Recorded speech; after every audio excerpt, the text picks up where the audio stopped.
Hello everyone, welcome back your channel Shivani universe.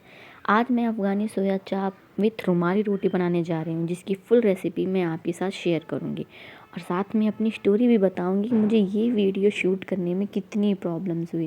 पहले मैं आधा किलो अफ़गानी सोया चाप लेकर आई, फिर उसे मैंने गर्म पानी में उबाल लिया।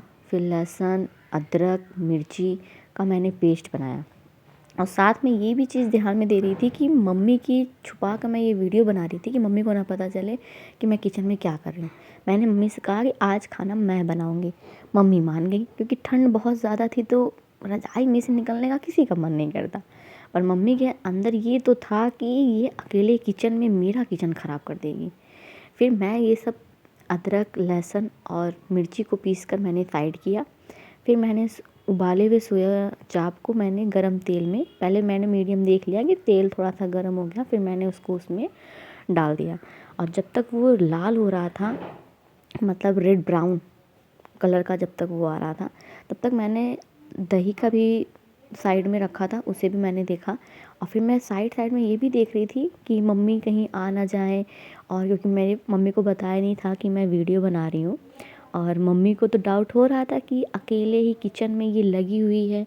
मम्मी से भी रहा नहीं जा रहा था। मैं एक हाथ में फ़ोन लेकर एक हाथ से काम कर रही हूँ। पहले मैंने कश्मीरी लाल मिर्च पाउडर, फिर काली मिर्च पाउडर, मेरे पास कोई अफ़गानी का मसाले का कोई मसाला नहीं था, तो मैंने शाही पनीर का मसाला यूज़ किया। फिर भुना गरम मसाला, फिर धनिया डालकर इसको साइड कर दिया। और मैं ये भी ध्यान दे रही थी कि साथ में जो मैंने कढ़ाई पे रखा हुआ है ब्राउन होने के लिए सोया चाप, उसको मैंने काट लिया, छोटे छोटे पीसेस में काट लिया। फिर मैंने दही डाला और फिर सारे अदरक और मेरे मसाले का जो मैंने प्यूरी बना रखा था, उसको मैंने उसमें डालकर मिला लिया। अब एक हाथ से चलाना और एक हाथ से मोबाइल को पकड़े रहना बहुत डिफ़िकल्ट होता है यार, कि मतलब बता नहीं सकते कैसे कैसे मैं मैनेज कर रही थी कि ताकि मम्मी को ना पता चले। तब तक फिर मम्मी किचन में आ ही गई, क्योंकि चाय का भी टाइम हो रहा था। तो फिर मैंने मम्मी से कहा कि 2 मिनट की मेरा फ़ोन रिकॉर्ड कर देंगी। बोल रही हैं कि ये क्या होगा। मैंने कहा नहीं नहीं, थोड़ा सा रिकॉर्ड करिए ना, किसी को प्रूफ नहीं होता कि मैं भी खाना बना लेती हूँ, किसी को पता नहीं है। तो वो तो मान गई, बोली चल ठीक है, जल्दी जल्दी कर। तो फिर मैंने उनको फ़ोन पकड़ा कर फिर अपना सारा मिलाना शुरू किया। फिर उसके बाद वो अपनी चाय रखने के लिए आई थी। मैंने बोला ठीक है, मैं आपकी चाय रख दे रही हूँ, आप रज़ाई में बैठ जाइए। तो कह रही चलो, आज पता नहीं चाय भी मिलेगी कि नहीं मिल पाएगी, पर शायद लगता है तेरी रिकॉर्डिंग के चक्कर में खाना शायद अच्छा मिल जाए। तो वो तो ये तो क्या कि वो चली गई। अब मैं यहाँ पर अकेले लगी हुई हूँ। एक साथ दो दो काम, मैंने उधर चाय भी रख दी और इधर मैंने इसको 3 घंटे के लिए रख दिया, रेस्ट पे रख दिया। और फिर मैं इधर रुमाली रोटी का सब डो तैयार करने लगी कि मैंने पहले मैदा लिया, फिर ईस्ट, फिर तेल, फिर नमक, फिर चीनी, फिर दूध। पर ये सब डालते डालते मैं ये भूल गई कि मैंने बगल में चाय रखी है। अब चाय तो सारी बह गई सारी चाय बह गई और वहाँ पतीला जल रहा है। अब इधर मैंने फट से अपना फ़ोन जेब में रखा। मैं आपको वो वीडियो नहीं दिखा पाई कि जो मैंने डो तैयार किया। सीधा ले आई मैं आपको यहाँ पर कि 3 घंटे रेस्ट के बाद। और उस 3 घंटे में मेरे साथ साथ क्या क्या हुआ कि मैंने फिर से चाय रखी, उसे साफ़ किया, कि पूरे नामो निशान मैंने मिटा दिए ताकि मम्मी को बिल्कुल भी पता ना चले कि उनकी एक बार की चाय जल चुकी है। फिर उसके बाद मैंने मम्मी को चाय पिलाया और पिलाते पिलाते मम्मी को कन्विंस किया कि वो मेरी वीडियो में थोड़ा सा मेरा साथ दे दें, मतलब मेरा फ़ोन पकड़ लें, ताकि बोल रही हैं कि इससे क्या होगा। मैंने कहा मम्मी लाइक मिलेंगे। तो कह रही हैं लाइक से क्या होगा, अपने काम पे ध्यान देना चाहिए ना, ये क्या चोचलेबाजी है। और मुझे अच्छा लगता है, तो इसी मम्मी को भी मैंने बिज़ी रखा। फिर उसके बाद मैं आ गई फिर से किचन में। मैंने जो तैयार किया हुआ था 3 घंटे बाद, उसको मैंने कढ़ाई में डाल दिया। और आपको ये ध्यान रखना है कि आपका वो सब तो पहले से पक चुका है, क्योंकि आपने सोया चाप को फ्राई कर रखा है। इसमें आपको ज़्यादा पकाने की ज़रूरत नहीं है, सिर्फ खाली मसाले को तब तक पकाएं जब तक उसमें तेल ऊपर ऐसे दिखने ना लगे। उसके बाद मैंने उसे धीरे धीरे पकाया। फिर मम्मी को भी लगा बच्ची इतनी मेहनत कर ही रही है। वैसे मम्मी मानती नहीं है, क्योंकि किचन मेरे भरोसे ना बाबा ना, वो छोड़ ही नहीं सकती। तो उसके बाद फिर भी मम्मी आई, देखी तो मैं थोड़ा लगी हुई थी। मम्मी बोली चल ठीक है, तू रोटी बना, मैं उसकी वीडियो बना देती हूँ।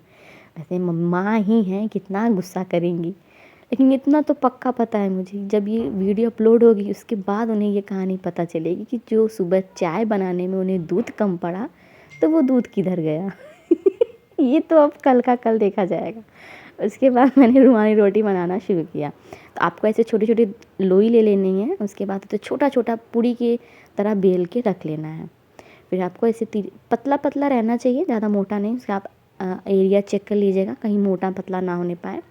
उसके बाद आप इसको ऐसे बेल लेंगे और उसमें आपको ऐसे थोड़ा थोड़ा तेल लगा देना है। एक साइड आपको तेल लगाना है और उसके बाद वन साइड तेल लगाने के बाद आपको उसको तीनों को ऐसे थोड़ा थोड़ा आटा लगाकर एक के ऊपर एक ऐसे चिपका देना है। और आपको ये चीज़ ध्यान देनी है कि उसमें प्रॉपर तेल लगा होना चाहिए, और वो ताकि आप जब लेयर उखाड़ें सेकने के बाद तो सारी सारी एक एक लेयर अलग हो जाए। जितना अच्छे से आप तेल लगा के रखेंगे उतना ही अच्छा वो वहाँ पर लेयर निकलेगी। तो फिर मैंने यहाँ पे वो चीज़ ध्यान दी। लेकिन ये बात है, मम्मी भी मेरे साथ खड़ी होकर मेरी वीडियो बनवा रही, मेरा फ़ोन पकड़ रखी है, और माँ लोग जगह सर पर खड़ी रहती ना, गलती आपसे ना हो ऐसा हो ही नहीं सकता। मेरे हाथ पैर इतने कांप रहे थे कि मुझसे कोई गलती ना हो, वरना मम्मी तो पट्ट से सर पे रखेंगी एक हाथ और भगा देंगी किचन से कि चल निकल बाहर, तेरे बस का कुछ नहीं है। पर फिर भी मैं बनाती रही। मैंने कहा मम्मी खाली एक वीडियो शूट कर लीजिए एक रोटी की, बाकी मैं बना लूँगी। इसलिए मैंने सारी वीडियोस जो है, तो आपको सारी रोटी तो मैं आपको नहीं दिखा सकती, बट हाँ मैं एक रोटी तो मैंने ही बनाई। उसके बाद उसको पूरा एक एक लेयर निकालना, अच्छे से बेलना, कहीं मोटी पतली ना हो। मम्मी तो ये भी ध्यान देती हैं ना कि कहीं पे मोटा हो रहा है कहीं पे पतला हो रहा है, वो भी पीछे पीछे बता रही हैं, यहाँ देख तेरी मोटी हो गई रोटी, यहाँ पे पतली हो रही है, सही से बेल, ऐसे दिखाएगी। तो उसके बाद मैंने सारी बेल कर तैयार कर ली और एक एक करके मैंने डालना शुरू कर दिया। उसके बाद एक एक लेयर जैसे तावे पे मैंने रखा, फिर मैंने देखा कि सारी एक तरफ से सीख रही है। इसको आपको बहुत मीडियम लो पे आपको फ्लेम में रखना है और उसके बाद आपको ध्यान देते रहना है कि वो जैसे जैसे आपका वो सीखने लगेगा ना, एक एक लेयर आपकी ऑटोमेटिक नीचे से अलग होने लगेगी। फिर आपको वो सारी लेयर को ऐसे ऐसे अलग कर लेना है। और इधर मम्मी को भी ठंड लग रही थी, जैसे देखिए जैसे मैंने यहाँ पर एक एक लेयर अलग कर रखा है, मम्मी को भी ठंड लग रही थी। मम्मी तो कैमरा छोड़कर भाग गई। मैंने कहा मम्मी एक रोटी तो दिखा दीजिए। अब मेरे हाथ इतने चल रहे थे कि क्या बताऊँ, मम्मी तो चली गई। मैंने कहा चलो छोड़ो कोई बात नहीं, इतनी हेल्प कर दी मेरी बहुत है। तो मैंने बनने के बाद ना सबसे पहली थाली मम्मी की ही लगाई कि मम्मी खाकर बताएं कि कैसा बना है। अब किसी को तो मेरी कुकिंग पे बिल्कुल भी ट्रस्ट नहीं है, पर मुझे बहुत भरोसा है, मैं बनाती खाती हूँ, मुझे मेरे हाथ का अच्छा भी लगता है। उसको सजाने की मैंने पूरी कोशिश की कि प्याज के छोटे छोटे ऐसे गोले गोले से रिंग्स की तरह मैंने उसे काट लिया और रोटी चम्मच लगा कर मैंने मम्मी को दे दिया। तो ये थी मेरी अफ़गानी सोया चाप विथ रुमाली रोटी की कहानी। आपको कैसी लगी? Like share and subscribe.